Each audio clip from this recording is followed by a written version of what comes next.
तो भाइयों और बहनों, आज नया सब्जेक्ट और नए सब्जेक्ट का नाम है एसपी, सेक्रेटेरियल प्रैक्टिस। और सेक्रेटेरियल प्रैक्टिस यानी क्या होता है? अच्छा, ये एसपी जो है, ये जो सब्जेक्ट है, पहले इसके बारे में इंट्रोडक्शन दे देता हूँ कि एसपी होता क्या है। सेक्रेटेरियल प्रैक्टिस जिसे हम लोग बोलते हैं, तो अगर तुम लोगों ने सबसे बड़ी पोस्ट अगर कॉमर्स में कुछ देखे होंगे तो वो देखे होंगे सीए, है ना, चार्टर्ड अकाउंट, है ना। चार्टर्ड अकाउंटेंट की एक पोस्ट होती है जो सबसे बड़ी पोस्ट होती है और सबसे हार्ड उसकी एग्ज़ाम होती है। अगर 100 बच्चे बैठे तो उसमें से 10 ही बच्चे पास होते हैं सीए के लिए, तो इतनी हार्ड होती है वो। और दूसरी और एक पोस्ट होती है, वो है CS, company secretary. Company secretary CS की पोस्ट होती है। तो सीएस का काम क्या है? तो वही है एसपी, वही चीज़ है एसपी। पूरे कंपनी का फाइनेंस, इन्वेस्टमेंट और बाकी सब चीज़ों को हैंडल करना है इन द सेंस, यानी कि किस तरीके से करना है, क्या करना है ये तो सीए बताएगा, लेकिन किस तरीके से करना है वो सीएस ही देखता है। कंपनी का पूरा लेखा जोखा जो है वो जैसे सीए देखता है, वैसी कंपनी का फुल फ्लो जो है वो सीएस देखता है। तो जितना सीए इंपॉर्टेंट है उतना ही सीएस भी इंपॉर्टेंट है। और सीएस पढ़ने के लिए तुम्हें सबसे ज़्यादा जो जोर देना पड़ेगा वो है एसपी। इसलिए 12th में इस सब्जेक्ट को ऐड किया गया है, 11th-12th में एसपी को, सेक्रेटेरियल प्रैक्टिस को। तो देखते हैं हम लोग कि क्या होता है। सबसे पहला जो है वो होता है कॉर्पोरेट फाइनेंस। एसपी का जो सबसे पहला चैप्टर है और जो सबसे पहला टॉपिक जो है वो है कॉर्पोरेट फाइनेंस। कॉर्पोरेट यानी क्या? बड़े पैमाने पे कोई चीज़ को करना, बड़े पैमाने पे कोई बिजनेस करना, उसे हम लोग कहेंगे कॉर्पोरेट। एक सिंपल लैंग्वेज में है, डेफिनेशन अलग डेफिनेशन है तो वो हम देखेंगे, लेकिन अगर मोटा मोटा अगर हमें समझना है तो corporate it is a big thing and big business, जहाँ बड़े बड़े फंड लिए जाते हैं, दिए जाते हैं, घुमाए जाते हैं और बिजनेस किया जाता है। तो उसका एग्जैक्ट डेफिनेशन हम लोग देखेंगे कि what is corporate. Corporate finance deal with acquisition and systematic use of finance capital by the business corporation. Corporate finance यानी ऐसा फाइनेंस होता है जिससे हम लोग अपने बिजनेस में लागत लगा सकते हैं और उसे किस तरीके से लगाए, सिस्टमैटिक प्लान क्या है, उसको सेग्रीगेट करने का काम कॉर्पोरेट फाइनेंस करता है। तो ये हो गई उसकी एक प्रोफेशनल डेफिनेशन। कॉर्पोरेट फाइनेंस दो चीज़ों में डिवाइड होता है, एक होता है फाइनेंसिंग डिसीजन और दूसरा होता है इन्वेस्टमेंट डिसीजन। अब ये दोनों सुनने में एक जैसा ही है, लेकिन थोड़ा सा काम अलग है। पहले देखते हैं हम लोग फाइनेंसिंग डिसीजन यानी क्या। फाइनेंसिंग डिसीजन यानी कि कोई भी अगर मुझे बड़े पैमाने पे बिजनेस शुरू करना है तो मुझे पहले एक ही चीज़ की ज़रूरत पड़ेगी, वो है फंड, फाइनेंस। वो फाइनेंस मैं कहाँ से लाऊं, कैसे लाऊं, उसको हम लोग बिजनेस के लैंग्वेज में बोलते हैं कैपिटल। वो कैपिटल को किस तरीके से लाऊं, कहाँ से लाऊं, मैं फंड रेज किस तरीके से करूं, ये काम पूरा होता है फाइनेंसिंग डिसीजन में। तो इसी का हम लोग देखते हैं, डेफिनेशन पढ़ते हैं। The decision of finance manager which ensure the business firm is well capitalised.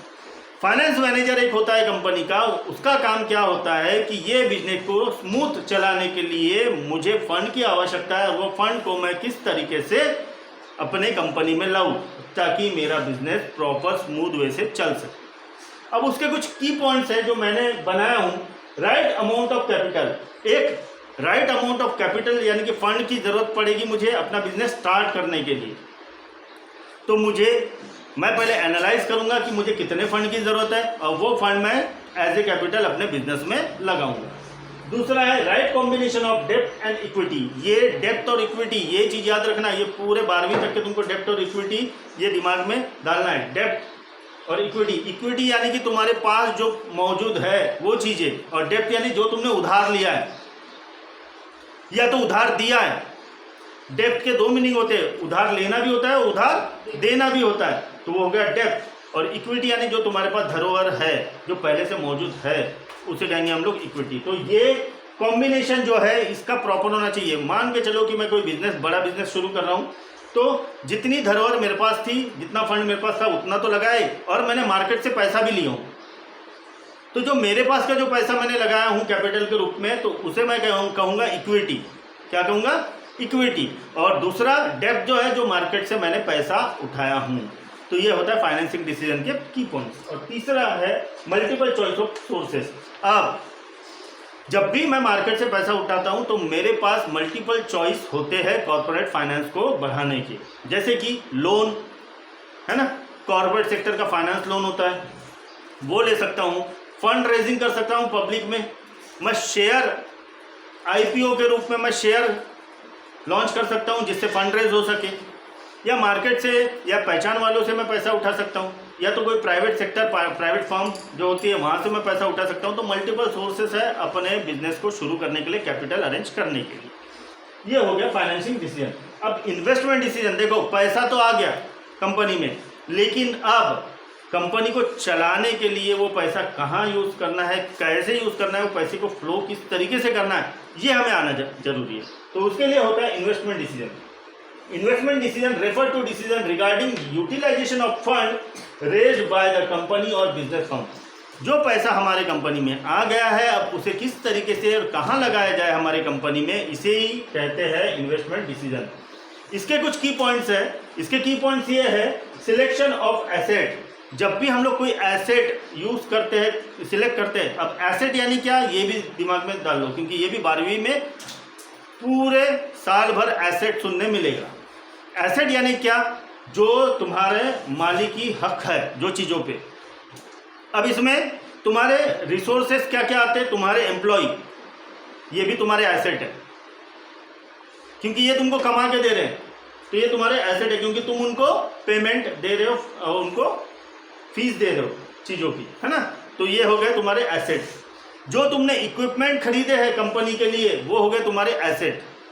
जो जगह तुमने खरीदी है अपने कंपनी के लिए या किराए से ली है, वो है तुम्हारा एसेट।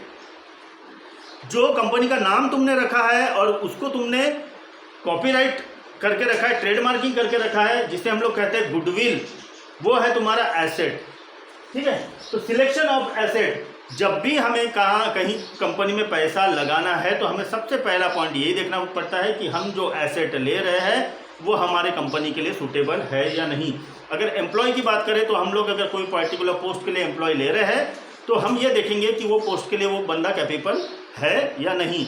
कोई अगर इक्विपमेंट ले रहे हैं, जैसे कि अगर मेरा मैन्युफैक्चरिंग कंपनी है और मुझे बड़े बड़े ट्रक की ज़रूरत है, तो मैं ज़्यादा लोडिंग वाले ट्रक के ऊपर ध्यान दूंगा, ना कि छोटे छोटे, क्योंकि मुझे ये पता है कि मेरा ज़्यादा प्रोडक्शन रहेगा और ज़्यादा प्रोडक्शन एक ही बार में अगर चला जाए तो बेटर है, या तो ज़्यादा से ज़्यादा चला जाए तो बेटर है। इसलिए मैं इसी तरीके के एसेट पे वो इन्वेस्टमेंट करूँगा। ये हो गया पहला पॉइंट। दूसरा point, cost of capital. Cost of capital और कैपिटल बजटिंग ये एक ही बात है, लेकिन थोड़ा सा चेंजेस है, वो देखते हैं। कॉस्ट ऑफ कैपिटल यानी क्या, मैंने अब एक छोटा सा एग्जांपल लेते हैं, अब कॉर्पोरेट सेक्टर का नहीं लेते, हम छोटा सा एग्जांपल लेते हैं। मैंने 10 रुपये किलो आलू के हिसाब से 10 किलो आलू लाया, कितने हो गए, 100 रुपये हो गए। अब मुझे उसे बेचना है तो मैं कितने में बेचूं ताकि मुझे प्रॉफिट हो सके। 15 में बेचा तो मुझे कितना रुपये मिला, 150 रुपये। 100 रुपये का 150 रुपये, तो मेरा प्रॉफिट कितने का हुआ, 50 रुपये का। लेकिन अब कॉस्ट ऑफ कैपिटल देखो किस तरीके से निकाला जाता है। मुझे लाने का खर्चा नहीं लगा, मान के चलो कि मुझे लाने का खर्चा भी 10 रुपये लगा, पूरे यानी कि 10 किलो आलू को लाने का खर्चा 10 रुपये लगा, तो मेरे कॉस्टिंग कितनी होगी, 100 प्लस 10 रुपये, कितना हो गया, 110 रुपये। मुझे गिनने के लिए वजन कांटा लेना पड़ा, मान के चलो वो 10 रुपये का पड़ा, तो अब कितने का हुआ वो, 100 प्लस 110 प्लस 10 कितना हुआ, 120, है ना। अब मुझे बेचने के लिए एक आदमी रखना पड़ा, इसको 10 रुपये दिया तो हो गया 130, तो अब मेरा प्रॉफिट कितना हुआ, 20 रुपये, है ना। तो मुझे हो सकता है कि उसकी कॉस्टिंग थोड़ी सी बढ़ाना पड़े ताकि मेरा कैपिटल जो लगा हुआ है वो सब निकल कर मेरे पास प्रॉफिट बचे, है ना।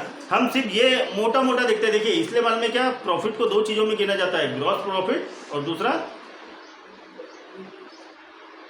ग्रॉस प्रॉफिट एक रहता है और दूसरा क्या रहता है, नेट प्रॉफिट।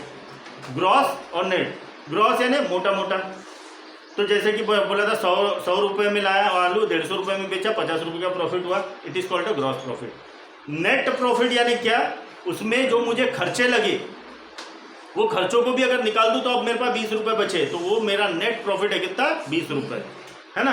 तो मुझे ये सब चीज़ें देखना पड़ेगा। It is called cost of capital, cost of capital, capital budgeting, capital budgeting. अब देखो मेरे पास अगर 1000 रुपये है, 1000 रुपये में मुझे अलग अलग तरीके की सब्जियां लाना है, तो मैं उस हिसाब से ही लाऊंगा जितना मेरे जेब में पैसा है।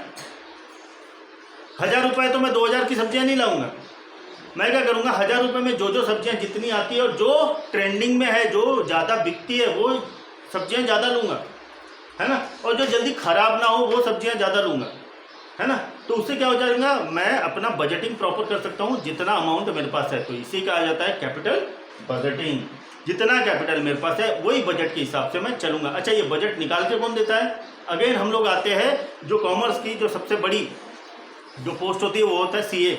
सीए आपको बजट निकाल के देता है कि भैया इतने की आपको चीज़ पड़नी चाहिए, इतना ही आपका उसको डिलीवरी चार्जेस, इतना ही कॉस्टिंग लगना चाहिए तुम तक के पहुंचने तक के, या तो बेचने तक सिर्फ इतनी ही कॉस्टिंग लगना चाहिए।